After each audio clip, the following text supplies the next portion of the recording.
And we're live. Welcome back, everybody, to a new episode of the Wheelie Podcast. I'm your host, Micah Toll. I'm joined again this week by Electrek's publisher, Seth Weintraub. How's it going, Seth? I'm good. And this is a very special episode because it is sponsored by Gates Carbon Drive, and we are also welcoming Jonathan Weinert from Gates onto the show. How's it going, John? Awesome. Coming in live from Izmir, Turkey, where we just opened up a brand new manufacturing facility to produce sprockets, bicycle sprockets, actually. Okay, wow. Yeah, I didn't know that you guys were producing out there. I guess that's some news we'll be talking about as well. There's a lot of Gates news going on. I know this week we just covered the unveiling of the new Moto X5 system, and we've got a lot to talk about with Gates, but maybe we can start there with the recent news. Can you tell us a little bit about that system and what makes it new and different? Yeah, sure. So we've actually been working on this project. When I arrived at Gates, the initial research and development on this new belt started, and we're really happy to announce that this belt is finally the design of this belt is locked and loaded. And the exciting thing about this belt is, like all Gates carbon drive belts, it's got the carbon fiber cord, which gives it its premium strength. It's made of a synthetic compound that's slightly different from the compounds that you might be used to in our bicycle belts and in the Moto X9 belt, but also super high strength. Never have to lube it; it will never rust.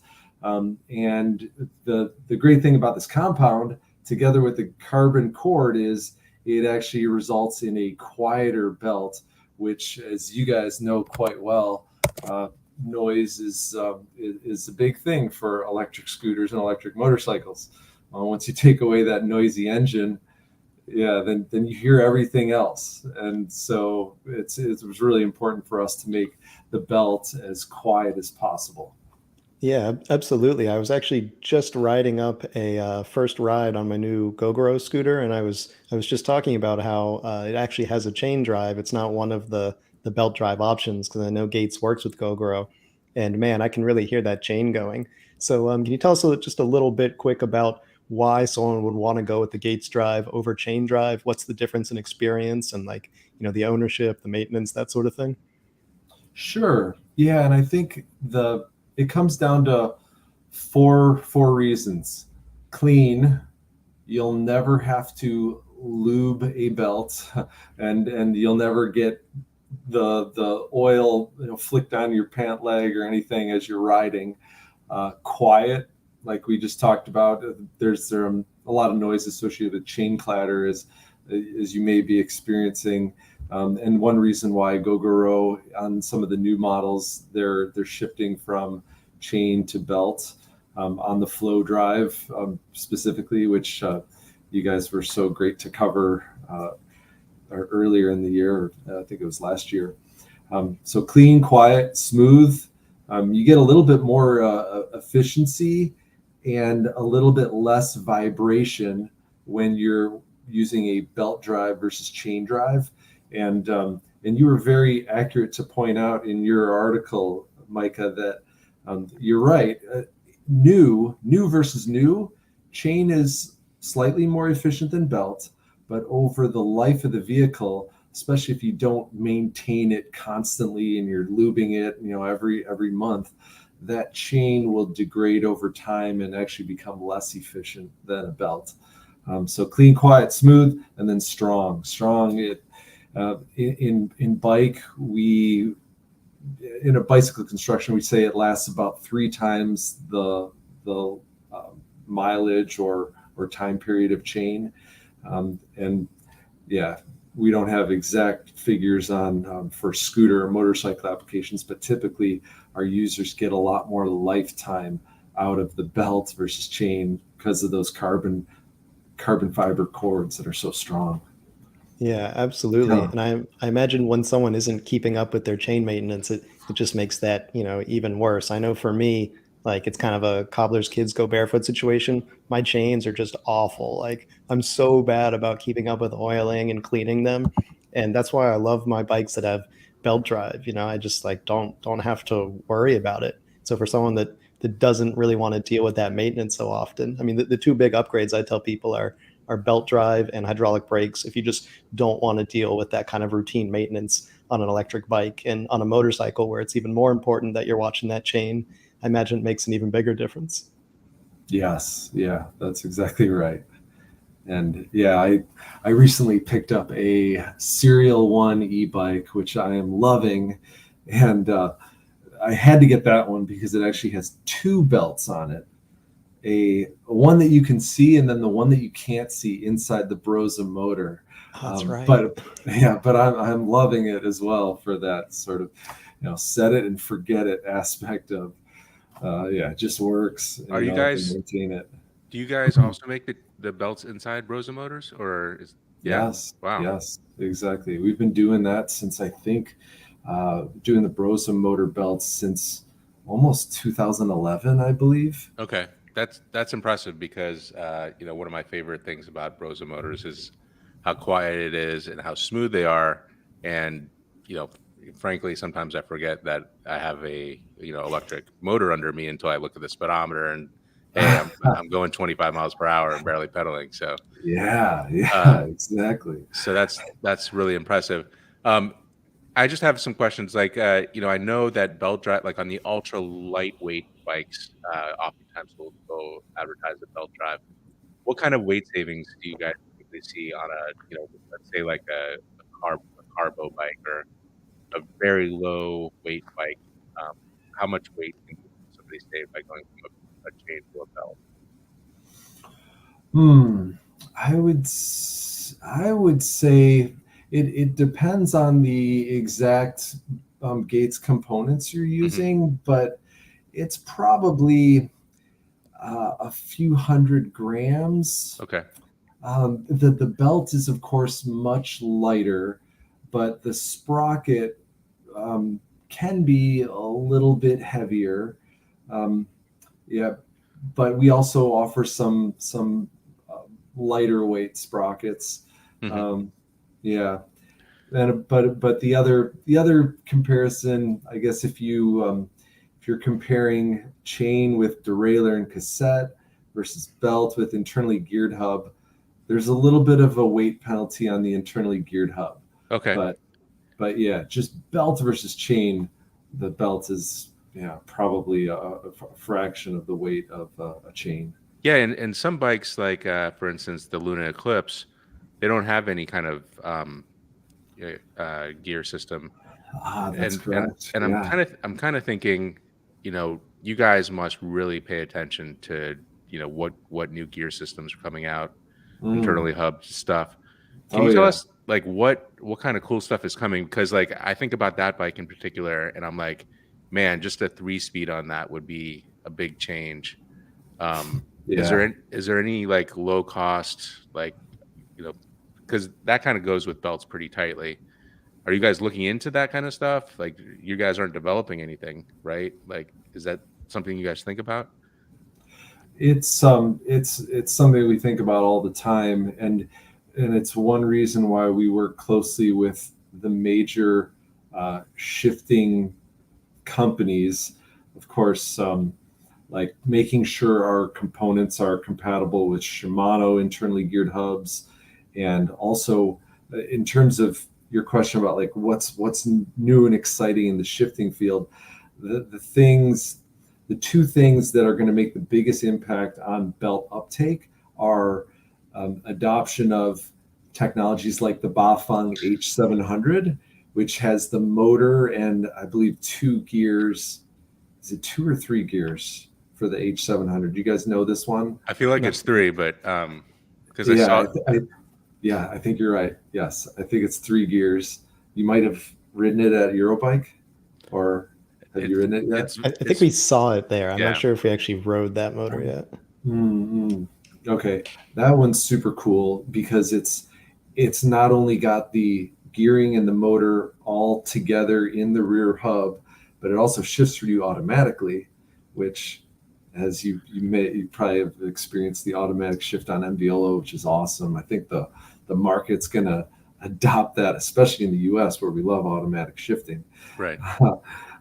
So that's super exciting. But then also the integration of gearing and motors in the mid-drive is also going to be really important, which companies like Vallejo have introduced. I expect more companies will introduce technology like that in the future. That's absolutely great. Yeah, I mean, I would love to see either, a partnership like you guys working with a company, or even just like a Gates transmission one day would be pretty awesome to see on a bike. Yeah, that would be one day. No promises, but yeah, that would be amazing. I guess the concern would be stepping on toes of your partners and stuff like that. But yeah, exactly. And we do have some other partnerships, like with like Enviolo. They're developing incredible gearing, the continuously variable transmission gearing that's stepless. Also, another new company that was an exciting launch at Eurobike was the 3x3 hub. Did you guys have a chance to check that out? I don't recall that one. What's the 3x3 hub? So the 3x3 is by the company HB Tech, which is an automotive. They come from the automotive world, and like the name implies, it's you get 9 gears. I think the gear ratio is something around 500%. So really impressive gear ratio, very impressive shifting under load, which is really important for e-bikes. And I think the other advantage that they have is it's fairly lightweight for an internally geared hub. So overall, at Eurobike, the amount of innovation in the gearing space was pretty impressive, and it's very helpful for belt drive uptake. Absolutely. So you mentioned at the start of the show that you're in Turkey because you guys are opening a production facility there. Can you tell us a little bit more about that? Yeah. So, of course, with the added attention to supply chain over the last 2 years of this crazy post-pandemic world, we realize how important it is to have shorter supply chains, and Gates, even starting 50 years ago, we realized the importance of having a local for local manufacturing strategy, where we manufacture in the regions where we sell, and that's why we have belt plants all over the world. However, our sprockets historically we've been sourcing them in Asia. And this brings our sprocket production, first of all, it brings it in-house, which is really important. We can control our destiny, and quicker speed to from R&D to production, by having us control our manufacturing. But the other thing is it's so much closer to the key market. Europe is our biggest market for our bike products by far, and having the supply chain, it's basically just a boat ride from Izmir, Turkey to Italy, and then it trucks the rest of the way to Germany, where we distribute our bike sprockets. So shortens our supply chain, gives us more control over our destiny, and it's a big win. And so we were celebrating it. You might see some news coming out next week on that.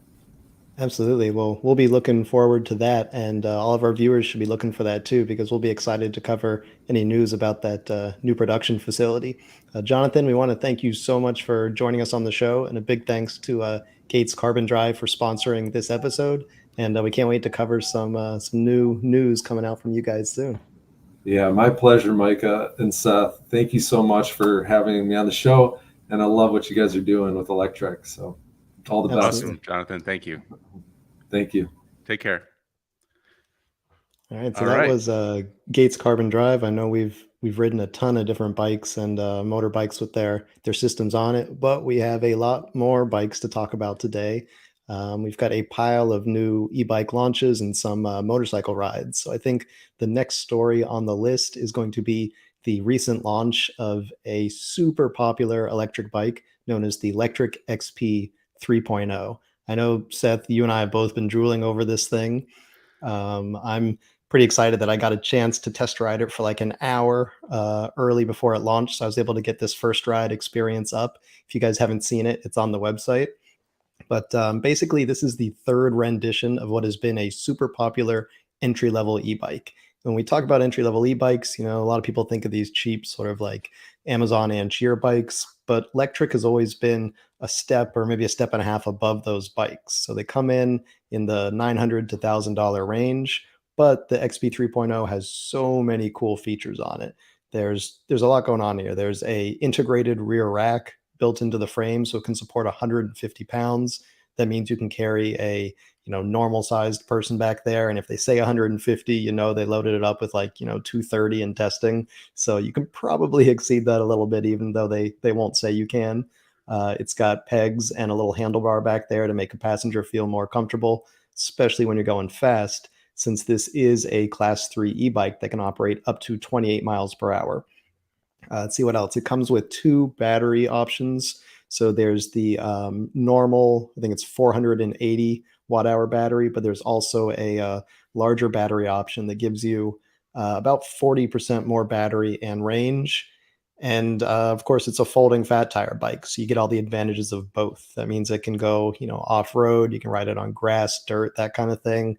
But you can also fold it up to throw it in the back of a car, and then you don't need like a car hitch or anything like that to take it to wherever you like to ride. You can just ride it there yourself.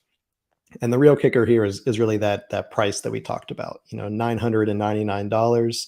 That's about as cheap as you can go in the industry without having to cheap out on parts. And I think if you look at this bike, obviously it doesn't have the highest grade parts. It's mechanical disc brakes, that sort of thing, though there's still 180 millimeter rotors, which is nice. But you've got a hydraulic fork, you've got that suspension built in, you've got a suspension seat post, Shimano shifters. So, it's decent stuff, not high-end components, but it's good enough that it's the kind of bike I would put my mom on and feel comfortable about her riding it, that it's, not kind of cheap stuff. I know you've been looking at this as much as I have, Seth. What do you think about the new bike? Yeah, I've been enjoying what Lectric's been doing for quite some time.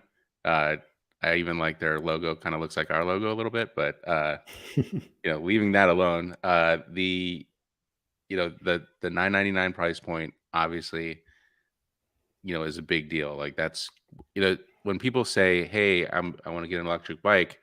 What should I get?" And I'll say something that's like $2,500, and they'll be like, "No, I was thinking something under $1,000." And invariably, I'll just be like, "Just get the electric."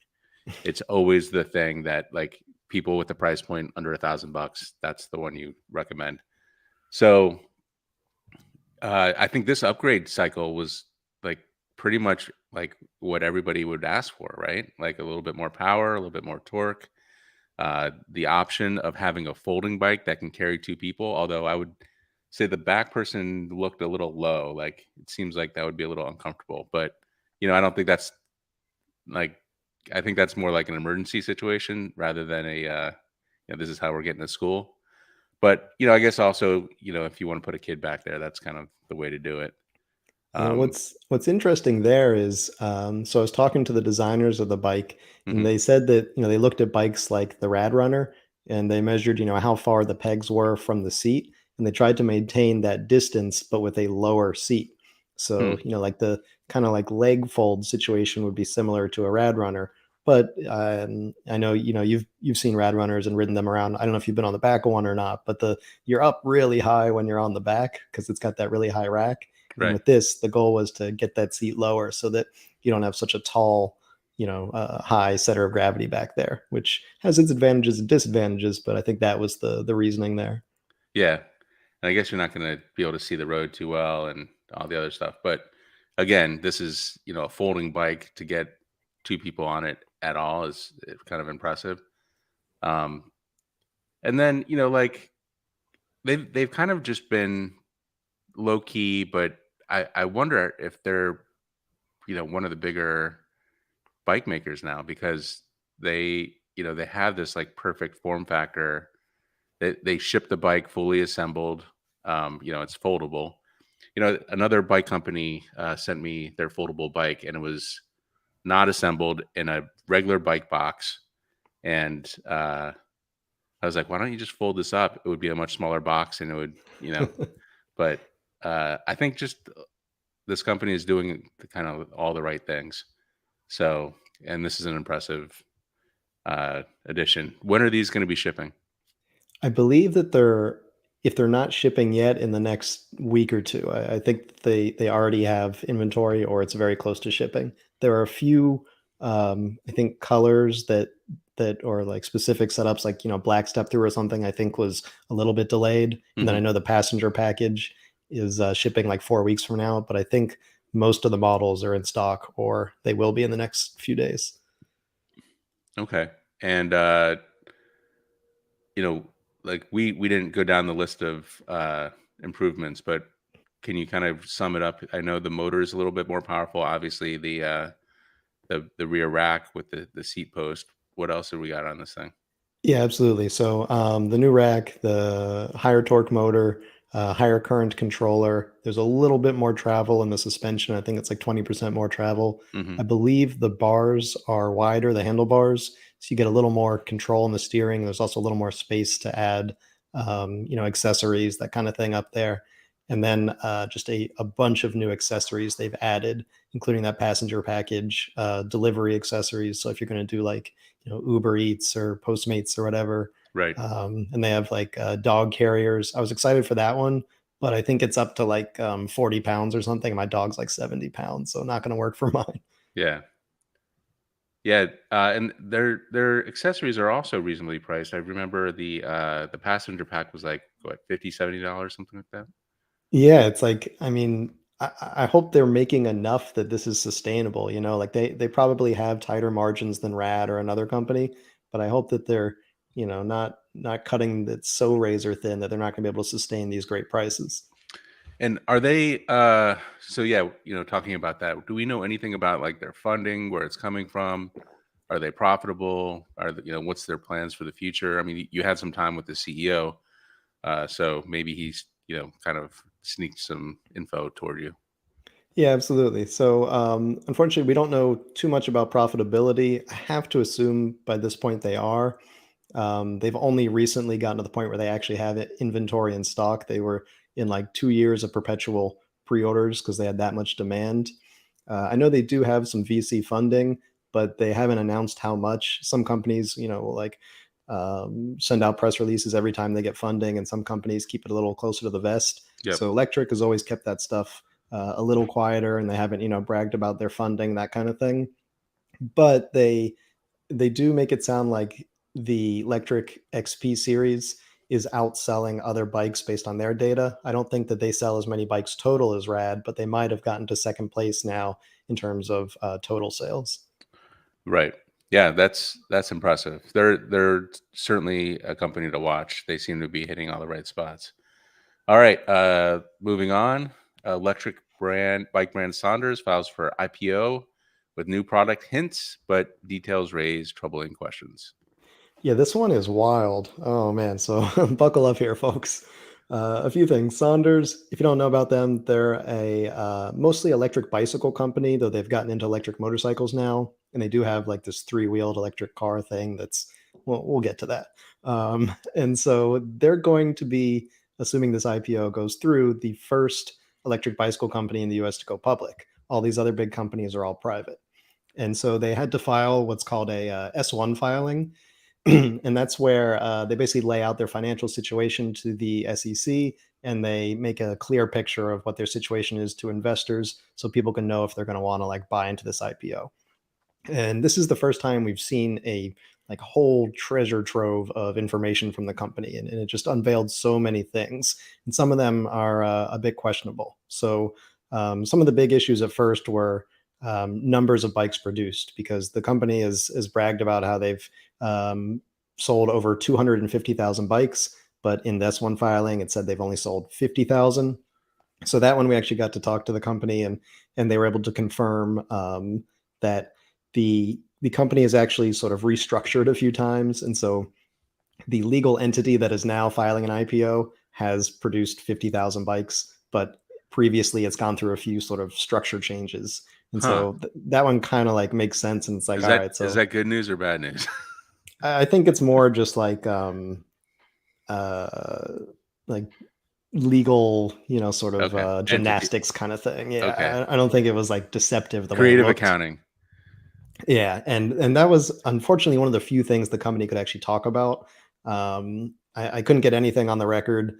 Even the person I spoke to wouldn't go on record. So it's a anonymous company source, but everything else is still kind of up in the air here. So we saw issues with their finances. They have a significant amount of debt, mostly in the form of not to banks or lenders, but to sort of private lenders, in the sense that they're all these pre-orders. They have something like $19 million in pre-orders, which is a huge amount to fulfill. But they don't have a lot of cash on hand. They have something like 5 million cash on hand, and then total assets doesn't add up to the amount of pre-orders they have. So just based on like all of their assets that they have, it's questionable whether they would be able to fulfill all these orders right now. So it's looking like this IPO is kind of a necessary step to be able to actually fulfill all of the outstanding orders they have, which most of those orders are going to be metacycle orders. They're $5,000 electric motorcycle that has since increased to $6,500. So it's not as much electric bicycles as it is this sort of harder to produce, very sophisticated frame electric motorcycle. But it's not all bad news, because we also saw some very interesting updates from the company, including some products that they say that they're working on. And that includes things like electric ATVs, metacycle styled electric bikes, and also higher power motorcycles, because the metacycle is kind of like a maybe 125 to light 250cc type of electric motorcycle, that class. And so they're also talking about a higher power electric motorcycle, something that might compete more with a Zero. So there's some questionable business stuff going on there. Nothing that's like fraud or anything like that, but just like some issues about the financial health of the company. But there's also, assuming they can pull it off, some interesting products in the work there as well. So it's certainly worth keeping an eye on. Right. So it sounds like if they don't get this IPO, they're not going to be able to fulfill their pre-orders, or financially it doesn't seem like, they could take private money, I guess, or whatever, but unless they get some more money somehow, they're not going to be able to fulfill the orders that they've already sold. Yeah, and that could come in different forms. It could come in, traditional debt from a loan. It could come from, VCs. It could come from anywhere. But yeah, it does seem like they're in a precarious position. Though it should be noted that all the numbers that we have are current to the end of the second quarter of 2022. So if they've gotten any more money, if they've gotten, loans or funding or VC or anything in the last quarter, then we're not aware of any of that. So this is sort of like a snapshot in time from the end of the second quarter. Yeah, and so we've talked about SONDORS quite a bit in the past, not just the metacycle, but their bike business as well. They've come out with the Mad mods, which I think a lot of people like the look of. They look really cool. They're a little bit, I would say, maybe a little bit underpowered for how cool they look. Like I feel like you could buy one of these and put in like a 5 kilowatt motor or something, and bigger battery and a controller, and it would be super cool. But anyway, did they say anything about the bike business in particular?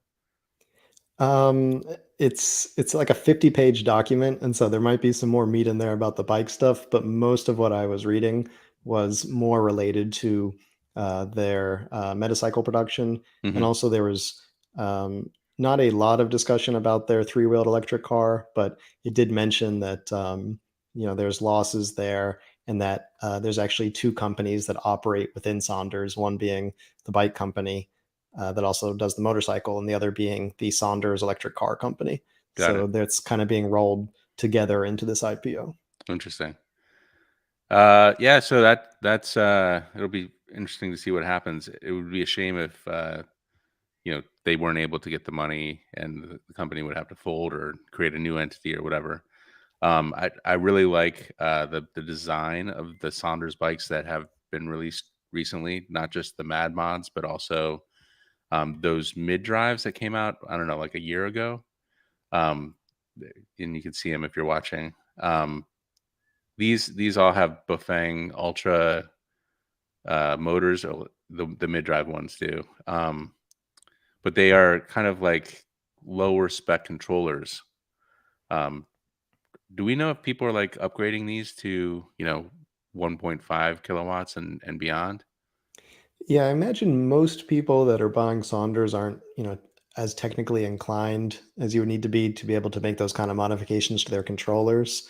The other thing is, I don't know how many of these are out there yet. They have begun deliveries, but I think I've only seen like one or two in all of, like Reddit, social media, Facebook, everywhere where people share bikes. Like I just have not seen very many of these. I think this is the Rockstar series or something of Saunders bikes. Same with the Mad Mods. I think I've seen one like posted in the wild. So I'm just not sure how many opportunities people have had yet with limited deliveries. What's crazy is somebody in my town had a red Mad Mod. Yeah, wow. Yeah, just riding it around like, and I was like, "What? How did you even get that?" He's like, "Oh, I saw it on Electrek," which thank you, and I put it in the order the first day. So like when we got it, I feel like we saw the post, or like maybe we got it in an email or something. There was like some back channel where we found that the Mad Mods. So the fact that we got it up early and he ordered it right away means he got like one of the first ones. And it That's looked awesome. cool. It didn't like I said, those don't go as fast as they look like they would go. I mean, they're heavy bikes and the motors are pretty, mediocre. So Yeah. Well, it's funny because I was riding the Metacycle, which I should have the review up this week. And while I was riding it, I stopped at a red light and a dude on a Harley pulled up like 2 lanes over and yelled out to me that he was like, "Hey, you got one. I'm in the second round of orders." nice. All right, yeah, we'll look forward to that review. Um, Moving on, this funky electric bike, claims to be the safest e-bike in the world. So safest in this sense is like that you're not going to fall off of it. Not that it's got like airbags or, like collision avoidance or anything like that. This You is don't even need a helmet, according to this. well, they're Dutch, so I guess, Okay, helmets are optional. right. So this is the Van Rom Balance. I hope I'm pronouncing that correctly. If anyone is Dutch, you can let me know. But basically, it's got a sort of weird looking frame that is like one of the deepest step throughs I've ever seen. And then it's got a seat post angle that's like so laid back that it's like almost horizontal, the post coming into that seat. And the idea is that for older folks, not only is it easy to get onto because you can step right through it, but it's such a pedal forward design that you can have the correct leg extension while basically still having your butt really close to the ground and being able to flat foot it. So anytime you come to a stop, you can put both feet down. And so the bike is designed to basically be something that you just can't fall off of, that you get proper cycling geometry without feeling like you're going to, teeter totter when you come to a stop. And so it's really, optimized for older people or for people with mobility issues, that kind of thing. But it's interesting how you can take, a traditional sort of diamond frame e-bike and you can modify it to this extent while still keeping like all of the right geometry and all of the right, leg extension and everything like that. It's kind of wild what you can do when you just start like stretching tubes out of the way. Yeah, and you've got that ultra low step through as well. So good for the old folks. Although I know those trikes are big as well. Like, wouldn't a trike theoretically be a little bit safer, or does the turning on a trike kind of nullify any safety? So that's a good point, and I think they made the point of qualifying that it's the safest two-wheeled electric bike out there. Yeah, so Got it. I think people have questioned them on that claim before, so they qualified it this time. Yeah, that's nice though that you can just put your feet down pretty easily. Uh, in the picture on the thing, it looks like he's just pretty casual about it. I Yeah. wonder, like, it's certainly not going to be good aerodynamics to have the meat flag straight up, but I wonder what it's like, long term riding because you're kind of, like a little bit more scissored position wise. Did they talk about that at all? Like, So I haven't heard anything about that from them. That would be interesting. I imagine, this would feel quite different with your feet so far forward like mhm. that. If we ever get a chance to get one of these over, I don't even know if they're going to come to the US, but I would love to try one of these just for that reason. And, I'm someone who very much likes to have my seat lower because I like to be able to flat foot it, or at least, be able to get both feet down. And I'm not a Mhm. tall guy at, 5'7". And so, something like this speaks to me, even if I'm 33 years old and not one of the folks that's, probably going to be falling off a bike. Right. Oh, anytime soon. So, all right. And what are the prices on these? Yeah, these things are really expensive. It's the non-electric version is something like 1,800 bucks, but the electric one is like 3.5 or like 3.8 thousand. So they're not cheap at all. But Dutch bikes are not known for being super affordable. Right. And yeah, you get that retirement fund, so Yeah. break out the wallet. All right. Scientific study shows how much traffic increases when e-bikes and e-scooters are banned. So this was a really interesting study. It occurred in Atlanta, and the data actually comes from just a few months before the COVID-19 pandemic. So this is all pre-COVID. And what happened is Atlanta passed an ordinance that banned electric scooter and bike shared companies from operating in the evenings. And so with that kind of like perfect compliance that before and after a certain date, you had all these scooters running around, and then after the date, you had none of them. These scientists were able to study this data and find an interesting sort of correlation. So when they take the exact same time period, which is the evenings in Atlanta traffic, and they looked at the 6 weeks before the scooter ban and 6 weeks after, they found that commute times, essentially, or travel times by car, were on average about 10% longer Oh in the wow. city when you didn't have any scooters around. And they found that when they chose nights where there were events, I think they used the Mercedes-Benz Stadium there in Atlanta, that there was a 35% increase in travel time, which is Significant. wild. Yeah. Yeah. That's So, a I lot. mean, it really shows that there's a significant shift of people when they're not using scooters, or when scooters and e-bikes aren't available, that they're, moving back to private cars. And it's like putting a statistically significant impact on the travel times of everybody. And it really, hammers home that point that it's not that everyone needs to switch to an e-bike or an e-scooter, but that if a few people do, it impacts everybody and it improves the situation for everybody.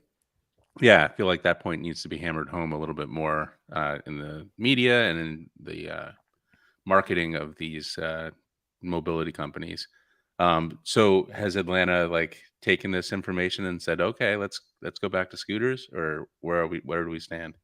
I think the ban is still in place. It's just an evening one. So there were a Okay. number of accidents, and unfortunately, this seems to happen. Like, there are accidents, then we blame scooters instead of fixing the problems, like, bad bike lanes and that kind of I thing. was just gonna But say this picture that that we have leading has like one of those, infrastructure where they just paint like a bike on a regular road, which doesn't do anything for anybody except, maybe like tells the drivers that like you're about to encounter a scooter driver or biker.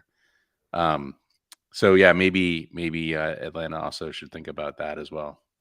yeah, absolutely. And of course, it's not cheap to put in bike infrastructure, but Right. when you see these kinds of studies that point out just what a big impact it makes, then I think it's time to start talking about, is it worth the dollars and cents now?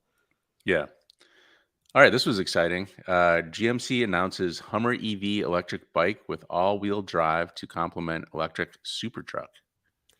Yeah, this has me conflicted. So it's a very cool e-bike. Like, don't get me wrong. So this Hummer EV bike, it's all-wheel drive. So it's got dual motors. They're each 750 watt, but they both put out something like 1200 watts peak. So this is a very powerful bike. Fat tires, so that's awesome. You can ride it on sand, dirt, that kind of thing. A fairly large battery. I want to say it was 840 watt hours, if I'm not mistaken. Hydraulic disc brakes, of course. I think it's four piston hydraulic disc brakes. So very good quality stuff. But at the same time, it's not really like a GMC e-bike. there was a licensing deal between I think it's Recon Bikes, if I'm not mistaken.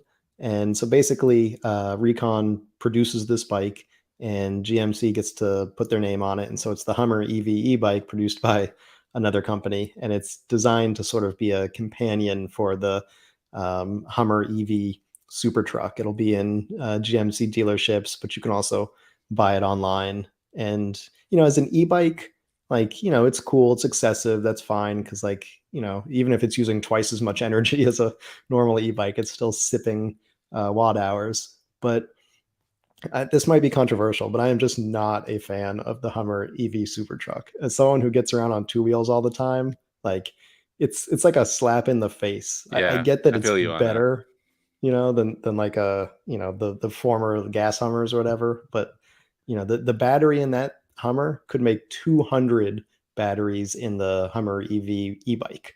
So Or like, just 5 like cars.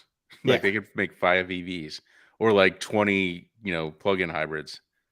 Yeah. there you go. So like, from a resource standpoint, like, it's kind of like, an affront to humanity, I think, is what I put in the Yeah. take at the end. But the other thing is, like, just if you look at the size of those vehicles and the weight, so the Hummer super truck there, it's 9,000 pounds. Like, that's like a commercial truck. I mean, imagine, like, there's nothing that could get in an accident with that and would be okay. Like, you could hit somebody with that and not even realize it. And so I don't know. Like, I like the Hummer EV bike, but anytime I see that super truck thing, like, I get these bad feelings. Right.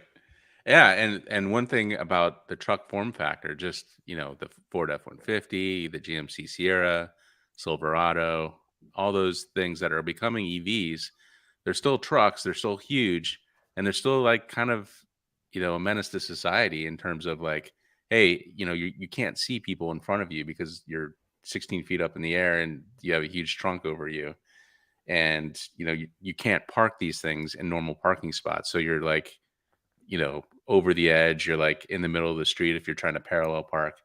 They're just like, they shouldn't, like, I get, like, you need a work truck, you need to haul stuff places. I get it. That makes sense. But really, like, most people who buy a Ford F-150 are just, compensating for something, Yeah, or, absolutely. like there's something going on psychologically that they think they need a vehicle that's so much larger than what they really, they're buying something that they don't need. So yeah, I get it. And particularly from a biker's standpoint, it's really sad to see the proliferation of these vehicles. Yeah, but a cool all-wheel drive bike, so Yeah, that's the kind of bike's neat. cool. The bike's cool. Good job on the bike. All right, moving on. Honda patents this teeny tiny electric motorcycle, which I love to see, that snaps together with others like transformers. I'm so excited about this. It probably won't happen. It's just a patent, and these things rarely turn into reality. But this is a really cool bike. So get this. The idea is that this would be a shared mobility kind of thing. So think like, Lime and Bird, those kinds of companies. But instead of stand-up scooters, it's seated. Now it's very small. Those are probably like 10-inch wheels. So it's like a little tiny seated scooter. But the really cool thing here is that when they go to like collect these at the end of the day, generally you have to send out a van that comes around and picks up, like 30 scooters. But with these, they're designed to like snap together. So you get like a whole flock of them that you just have one person sitting on the one in front and he's driving it. And there's actually electric connectors in the snap connections. So Whoa. when you like twist the throttle on the front one, all the other ones like give you power. And so you're not just like one bike trying to drag 10 of these things. And they So even steer. So that, only the front one actually turns, but the side ones, when you turn the fork on the front one, the motor spins up faster on the outer bikes, and you get like tank steer. that's crazy. Yeah, So right. I have to say, this is less like Transformers and more like Voltron. Like the bikes are coming together to form a bigger like entity. There you go. Yeah. All right. I got to get my Transformers Your lore. It's 80s great. cartoon Yeah. stuff going. I have to ask though, like, could more people ride on this? Could you have like a like a centipede of bikes coming down the road? Is that something that we're going to see in the future? Theoretically, I don't see why not. I mean, of course, this is all on paper at this point, so like anything's possible. But if the goal is to literally have these things all connect and ride together, then that would actually, I feel like that would work. And in some ways, it would be even safer because Right. you can't run into somebody if you're connected to them. Right. And probably more efficient. You're distributing the power, perhaps more aerodynamically efficient as well. A lot It's like, of interesting things could happen here. yeah, it's a peloton of scooters, kind of. Right. Right. That's so super cool. So we have no idea if this is actually being built or even contemplated. Yeah, I mean, Honda's put out a lot of weird electric motorbike patents in the last few years. Some of them seem like they're actually in the process, so it's not like all this is going to waste. There's a chance this could happen, and something, this sophisticated, like real time was spent on the design. I was So, going to say, yeah, it seems like they've really thought about this. yeah, I mean, it isn't just like, some idea that like, oh, patent that so no one takes it. Like they really designed this thing out. So, if there's been that much investment so far, it's not crazy to think this could actually come to life. All right, imagine this scenario. You get like the bus driver on the front, and you take kids to school on one of these, and they just like link up, and you go around town linking up kids, and then you bring them to school. Oh, that would be awesome. Yeah. Yeah. And I mean, they have like sort of bus bicycles in, like Amsterdam and places. Right. And so this would be like the next step up from that. Right. I love Yeah, it. it's super Get a cool. Honda on the phone. Yep. Let's get him on the phone. Somebody, my assistant, get him on the phone. All right. All right. Moving on. Ryvid Anthem first ride testing a budget electric motorcycle that looks like $1 million. Yeah, so two first rides on motorcycles to finish this out. The first of the first rides is the Ryvid Anthem, and this is a really interesting electric motorcycle. We've talked about it a bit before, but just as a refresher, this is a startup from LA. I think they're based in Irvine, and they're building a very new type of motorcycle. So instead of a welded frame, it's all like flat metal that's been folded. It's largely joined together by fasteners, and there's a lot of customization available in the frame because of that. You can actually change the angle of your head tubes, so you can get like a little more chopper or a little less chopper. You can change your suspension points, so you can play with the angle of the suspension, and you can actually change the seat height on the fly. So while you're riding, you can raise and lower the seat by 4 inches. So it's like a really, really cool design. Not to mention that it's got a removable battery. It's only like 4.5 kilowatt hours. So it's not super big, but the way they make that like 65-pound battery removable is that it's got little wheels on the bottom. Yeah. So it'll like fulcrum down, so you don't actually have to support the full weight.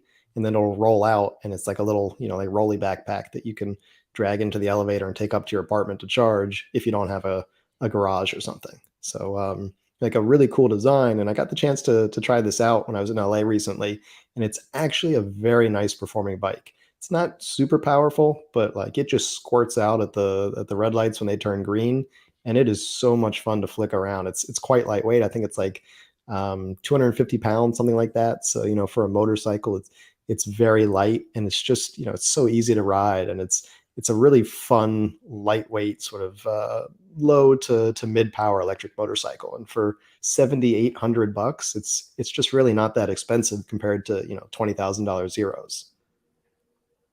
Yeah. And how was the ride? Did it like pretty smooth, pretty straightforward? Yeah, absolutely. I mean, it's dialed in nicely. These are, of course, two prototypes that I was riding, and so they're not going to start deliveries until the spring, and they're still making slight changes. But in terms of the suspension, it was actually quite comfortable for riding in the city. Even things like potholes, speed bumps, that sort of thing. And then being able to change the seat height was really interesting because you could come to a red light and you could lower it down, sort of like we were talking about with that bike. That you could get a lower seat so that you can put your feet flat on the ground. And then when you're riding, you get it higher up. The funny thing is, once you have the option, it's like I couldn't decide how high I wanted my seat anymore. On any other motorcycle, it's like you get on it, it's like, well, this is the seat height. But when Right. you have the freedom to change it, It's like, well, I don't know where I want it now. Right. So I kept playing with it, trying to figure out where was the best spot. But I mean, as far as a ride goes, it was quite comfortable. You're fairly upright even. I mean, you can tuck in and get like a fun sporty ride, as much as you can get with like I think it's like a 15 kilowatt peak or something motor. Not terribly powerful, but it's still fun, comfortable, and for a light sort of urban commuter bike, I mean, it was awesome. Like I left the ride wanting to like put down a reservation. That's how much fun it was. That's awesome. So I saw some lane splitting there. So worked all around. Did you get any kind of feel of like the full range? I think you said there's a 4 or 5 kilowatt hour battery. What kind of range can you see from that? Yeah, so that was like my biggest takeaway on my bummer list, was just that the range wasn't amazing. So I think we did something like um 35 to 40 miles, something like that, and I still had maybe 20% charge. So with mixed riding, I was getting somewhere around like 50 miles or so. I think they say up to 75-mile range, but that's, really if you're staying in the city. And most people, if you're in a place like LA with, faster roads, then you're not going to really see 75 miles. So I think, assuming something like 45 to 50 miles with mixed riding is probably the safe number. Mm-hmm. And, if you were doing only highway riding, I mean, that might drop down to like 30, 35 miles even. So, Right. it's got a fairly small battery, and that is the limiting factor. But at the same time, like more battery means more money. So Right. $7,800, I think that, they were maxing out how much battery they could get in there and also keeping it removable. So I would say, for anyone looking for a longer range bike, unfortunately, this one isn't going to be it. But as an urban commuter, as long as, your commute isn't longer than 40, 45 miles, you're going to be fine. Or, maybe you can plug in at the office or something. Exactly. Yeah. And were you able to take the battery off and wheel it around? So I didn't actually remove it. I was only out with them for a couple hours, and so it was just purely riding. I've seen it removed when I was first interviewing one of the founders for the article that I wrote a few months ago when they unveiled it. We had a Zoom call, and he like live on the Zoom call just like took the battery out. It was like right behind him. I think his computer's in his garage. Mm-hmm. So it was cool to see it done, but this was like totally riding, so I didn't get a chance to play with the battery. And where are they going to make these? They're produced, like the parts are produced overseas. I'm not sure exactly where. I assume China, but I don't really know. But the assembly will be in the US. So it's one of these like designed in the US, parts made overseas, and then assembled in the US type of situations. Yep. Cool. So let's talk about another bike here. The CSC RX1E. Similar price, $8,000 and 80 miles per hour. Electric motorcycle is a perfect starter bike. Yeah, this one, it's interesting because the specs are very similar, but they're very different rides. And so the RX1E here from CSC, it's another California-based company, not far away either. They're in Azusa. And so it looks like an adventure bike, but it's really more of this urban commuter, despite the adventure bike style. Mm-hmm. But the fact that it's got that styling also means that, it's got a more upright position. So you're really sitting pretty straight up. You've got your feet a little more forward. It's not a cruiser by any stretch of the imagination, but it's got a little more of the comfort of the cruiser end of the spectrum. And it also has a windshield on it, which means you're not getting like buffeted by so much wind. It's basically going sort of up and around. So, getting a little in the helmet, but you're pretty comfortable sitting there upright without feeling like you're going to get, like sucked off the bike. Like you're a big, meat sail, like you said. And then the suspension is surprisingly good on this one too. And there's a lot of things that surprise me here. Like it's so much more bike than I would expect for $8,000. It's got a liquid cooled motor, belt drive, of course. I think that's a Continental belt, so they didn't go with Gates. It's also liquid cooled controller actually as well. The cooling lines run over the controller and the motor. And it's got that little radiator in there, which is funny because when it's parked after you're riding it, you can hear like just a little bit of whirring from the radiator. And it's like odd at first because normally when you park in an electric motorcycle, there's like no sound at all because a lot of these are air cooled. So it's like weird to hear a little like something whirring around in there. But the ability to have water cooling on this thing is awesome because you can push it even harder. Like I was doing a lot of canyon carving and just like flying up these canyon roads, climbing uphill. Like it was just not heating up at all. Some other parts that it's got on it, it's got Bosch anti-lock brakes, which again, for an $8,000 electric motorcycle, really surprising. All those accessories there come standard. So all those boxes, the crash bars, both the side stand and the center stand, windshield, all that stuff is like all on the entry level model. In fact, there's only one model. Like it's just, you only get it with everything on it. And so there's just a lot of value here that I was really surprised to see. It doesn't have some of the features of the Ryvid. You can't remove the battery, but the trade-off there is that the battery is about 50% bigger. It's I think it's 6.5 kilowatt hours, so you get more range. It's rated for 112 miles of range, but they say that the real world is more like 80. And then again, if you're doing, like only highway riding, that might drop down to like, 50, 60, that kind of thing. But for most people, this is going to be a commuter motorcycle. So a mixture of highway and city riding. So you'll probably get close to 70 to 80 miles in that kind of mixed setting. So all of that, put together in one bike, it's really quite affordable for what you're getting, in my opinion. Yeah, I mean, CSC is kind of known for, pushing the envelope in terms of what you get for the money, but still making quality bikes and actually like making bikes. So, a lot of the companies we talk about are very hypothetical and if they're going to actually deliver or not.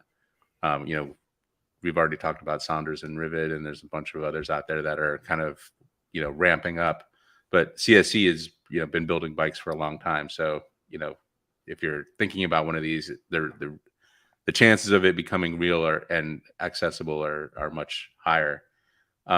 So, this form factor is reminiscent of those long travel bikes, but there really isn't a long travel electric bike yet, just because the density of the fuel and gas is so much higher than electric batteries.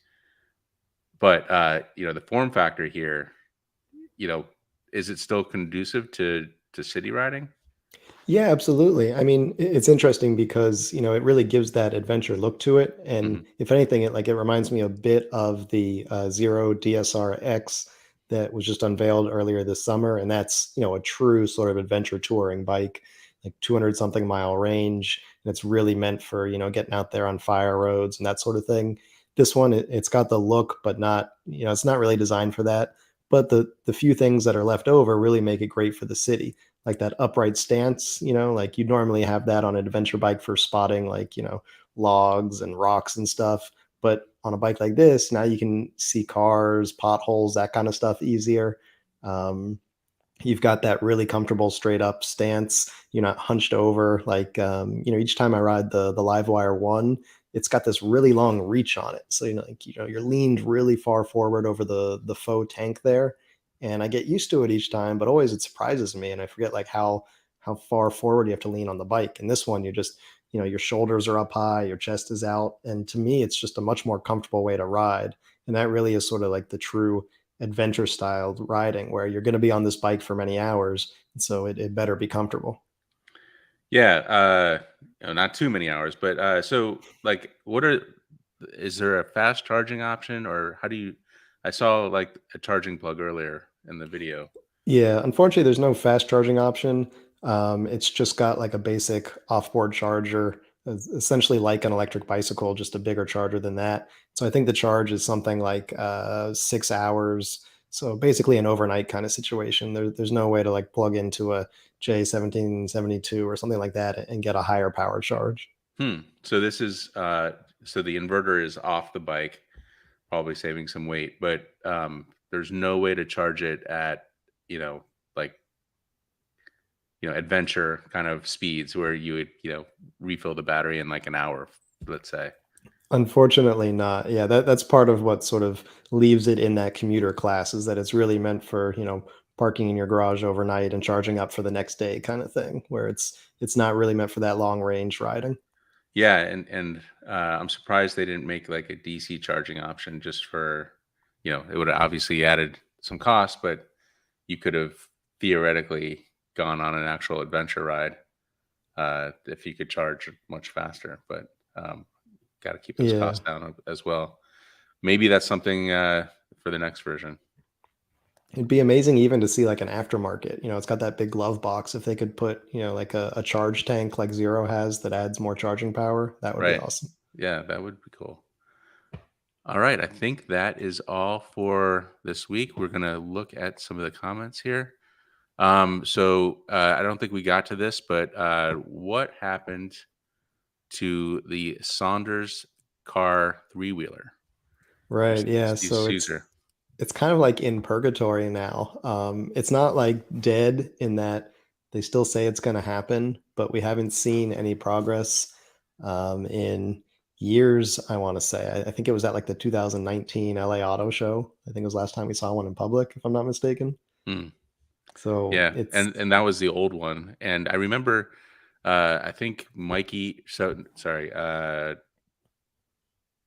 who was there? I think Jamie was there. Jamie, that's right. Jamie went to a test drive of it, and I think CNET was ahead of him to test drive it, and they broke it. And they were like, "Oh, sorry, it's broken now. You have to go home." And we had a camera guy, and we had the whole thing, and it was pretty sad. So I don't know. Are we going to see the car? Is that like somewhere down the list, or is it just? Should we just think of it as not existing anymore? It's a good question. There's not a huge team there at SONDORS. I think I saw something like 20 employees, something like that, maybe less. So like, I don't know how much bandwidth they have to do bikes, motorcycles, and cars, but they haven't said the project is dead. So maybe it's just, they let it starve to death and didn't say anything. Right. Yeah, maybe they want to offload it to somebody else or something.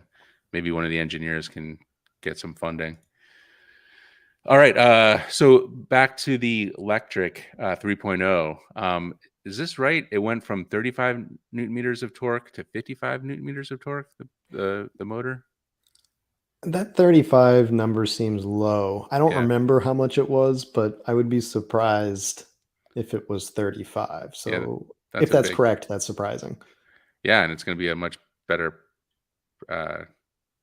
experience. But I guess also, if you want to carry a second person, you're going to need a little bit more power.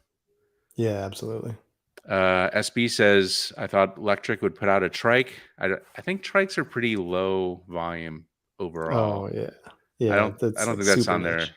That's not on their agenda. Yeah, they're all about like huge volumes, so that doesn't really fit their MO. I guess I was trying to kind of coax out of you like what you thought or what you think they were kind of hinting at, like their next form factor, because right now they build one form factor, which is the foldable 20-inch bike, and they do it really well and really inexpensively, but there's obviously tons of other stuff out there. Do you think Lectric will get into any other form factors? Yeah, it's a good question. I mean, they've basically been sticking with like the one trick pony, right? Is like just 20-inch folders. Now they did make the XP Lite, which is a non-fat tire version, but it's still a 20-inch folder. So part of me thinks like it's inevitable that, eventually they make something else, but at the same time, they've been going since 2019 with basically one type of bike. And maybe it's the kind of situation where they're like, if it ain't broke, don't fix it. I don't know. Yeah. And they want to own that space, which is I think that is the, if we think about what electric bikes were 5 years ago and what they are today, I think the biggest difference is those 20-inch fat tire bikes have like taken over. Like I think probably 50% of all bikes being sold now are probably something like that. Does that sound right to you? That's a good question. I haven't seen numbers. I know like here in Tel Aviv, the 20-inch size is like probably 90% of the market. It's everywhere. Wow. Like that's what everybody has. So yeah, I was going to say it's more than half of what I see as well, which is interesting because like, since the beginning, the 20-inch have been like not great at pedaling. Like, you can pedal them and whatever, but they're just not very efficient. The tires are very inefficient and all that. But I guess with the motor, it's like, I'd rather just have a really good experience, and the foldability and the storage stuff come into play. So absolutely. I mean, I guess we were pretty, spot on because we called like, the Super 73 and the Juice Scorpion and all those other ones were kind of like big bikes for us. So I'm glad I'm glad that panned out. Carl in San Diego says that pedal forward Dutch design is pretty awesome for a cargo bike because you can put a foot down easily to stabilize the load without jumping out of the seat. Great point, Carl in San Diego. Thoughts? Yeah, absolutely. I mean, I do most of my riding is like city style riding, so it's always like stop, start, stop, start. And for that type of riding, like being able to put your feet down is so much nicer. If you're going out on like an hour-long Sunday ride, maybe it doesn't matter to you. But if you're like, utility rider or you're doing a lot of urban riding, like being able to flat foot it at stops is like just makes a much better experience. All right. Oh, that name sounds familiar. Frederick Lambert says it also shows that e-scooters and e-bikes are actually taking market share from cars and not public transit. That's interesting. Yeah, I mean, our fearless leader, Fred Lambert, editor-in-chief of the site, is absolutely correct. I mean, that's the take-home message there is that, the increase in traffic when you take away the option of scooters and bikes shows where the shift is. And it means people are moving away from scooters and bikes and into cars. So if you can put that alternative there, it's just taking more and more cars off the road. Yep. All right. Totally agree with. So Ray Levingood says, totally agree with compensating for something. Lots of that around here. Yeah. It's weird because you never like that's kind of like the common thing with, people say, oh, there must be something you're compensating for when you get this huge truck, but it doesn't seem to bother people. Like, they have their own world, I guess. If anything, I want to get like a clown car and then I'll just be picking up chicks right and left. Right. Actually, speaking of that, or not that, but I'm trading in my Tesla Model 3 for a Chevy Bolt EV, not the EUV, the very small one. I just decided like I want to be in a small car most of the time. So nice. I will have my clown car. It's the opposite of compensating. Right. Well, that's yeah. Anyway, Steve Caesar says the only thing positive you can say about these Hummer EVs and the rest are that they're better than the gas-powered cousins. Yep, that's true. Unless we're willing to regulate them out of existence, the EV is better. Yep. Yeah, I mean, better than bad is not great. Right. So what's better? What would you be okay with? Like a Prius gas-powered or a Hummer EV? Huh. That's interesting. It's funny because like you really have to do the cycle life analysis on those kinds of things. Like and it begs all these other questions. Like I know we got a tip the other day from someone who I don't know if this is true or not. I should probably fact check before I say this, but what he was saying is that if you take a vegetarian driving a like gas powered Hummer, there's less overall emissions than like someone who eats meat and drives a Prius. So like, you got to look at like the whole picture on these things. Right. And then you take one flight to LA and your whole year of riding a bike is thrown out the trash. There you go. I know. I like, we're going to the LA Auto Show and I'm like, oh, like I was being really good to the environment. And then now I'm going cross country for an auto show, which I don't really need to do, but. No, I love that now, at least when I look on Google Flights, it shows you the carbon emissions of the different flight options and you can choose based on that. So if you see a flight and it's like, whoa, that one's like, 50% more emissions, you can actually make, your decision that way. Right. But there's no like good option. They're all just like less bad options in the parlance. Better than bad again. Yep. All right. So Fred's back and with a comment that we probably shouldn't discuss, but he calls that Honda thing the humid centipede of e-bikes. We're just going to leave that. And then another one says, Candace M says, how the Power Ranger bike of bikes. So lots of different vibes on that Honda Voltron bike situation there. And I still want to see like Honda should just make that for the publicity alone. Like the marketing team should just make it. And yeah, that's a win. And just have like a bus driver driving kids down the street. That would be so huge. All right. Honda, that's for free. You can do that. Joe OWS says a converted Vespa works for me. Yeah. What is Vespa's problem? Why don't they have like 1 million electric Vespas out by now? I don't get it.